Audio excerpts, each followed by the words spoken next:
Steph, did you have anything else? Not really. Just I think that our boho release we did last week was the first time that we really understood campaign marketing and making everything match, and having like the website and the emails and what the influencers were saying and the paid ads and everything all match, and it's just made a huge difference to how that release went. So sorry.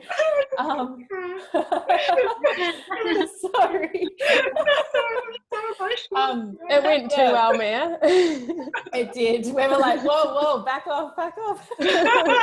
Too good. Yeah, so that's huge, and we've just really feels like we've got our shit together now. Yeah, I feel like we've already getting those ideas for our future campaigns. Yeah, so we're working on like product development for Mother's Day, but as we're doing that product development, we're already thinking what the campaign will be and how it'll tie together. And yeah, so we've got it hasn't been something where we've just done one campaign. We've kind of done in Asana, it's all planned out. We've got a template for every campaign that we want to do, so there's tasks in there to make sure that nothing gets missed. And we're doing, so we had boho, Black Friday, Christmas, back to school, and then a few little ones in between.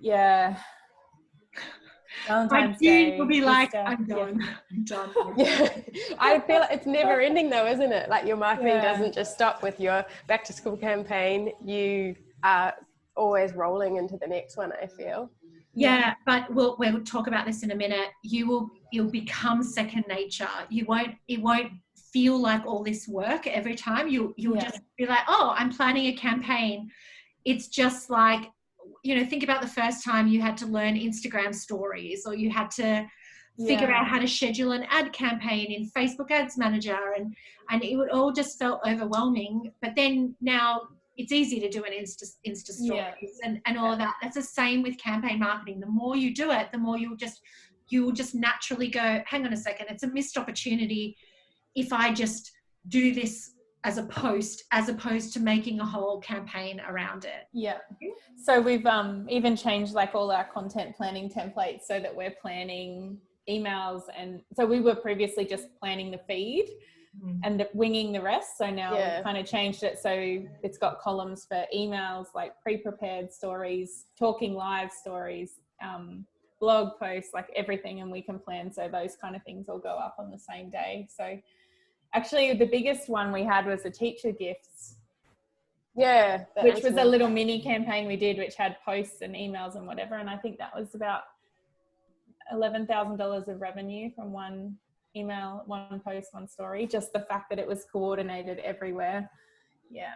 Oh, I'm so happy. I think the biggest thing for us was that at the beginning, when we started this, we thought you had to have the big ideas to be good at marketing. Like you had to be those smart, those clever people that, and we always we always got really stuck with that because we couldn't just come up with a big idea.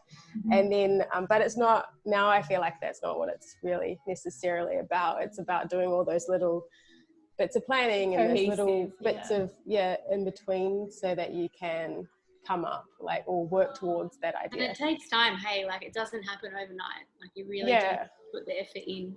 Yeah, and each one we do, we're getting a bit better. So there was a couple of little things from boho release that we were like, we could have done this, but we didn't. So then Black Friday's next cab off the rank. So that one's better again. Yeah, that's the thing with the big idea, is that often the big idea is actually a simple, small idea, but it's big in terms of the fact that it's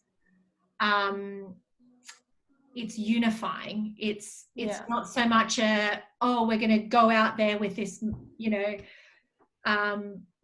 like home truth that no one has figured out before, and we're going to have to unlock this message. It's the big idea because it's the cohesion amongst all of your marketing that brings it together. So and I think for Cohen and I, neither of us are good at words. And so that always seemed like the bit that was just out of reach. Like Cohen can make beautiful photos, and I'm an IT nerd. I can build whatever you want to build, but I never know what words to put to it. And I think just realizing that part can just be simple, really. Absolutely. Yeah, it didn't have to be some amazing.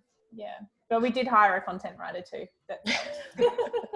Yeah, like what was the campaign that you saw, Steph? The billboard campaign about the Surf Stitch. Yeah. Surf Stitch. I love that campaign. What was their campaign messaging? It was simple. It was, right? Yeah, it was super simple. It was like shop online, live offline, or something similar to that. Yeah. And it's a lot of pictures of like people out and about surfing and doing things, promoting not having to hit the shops.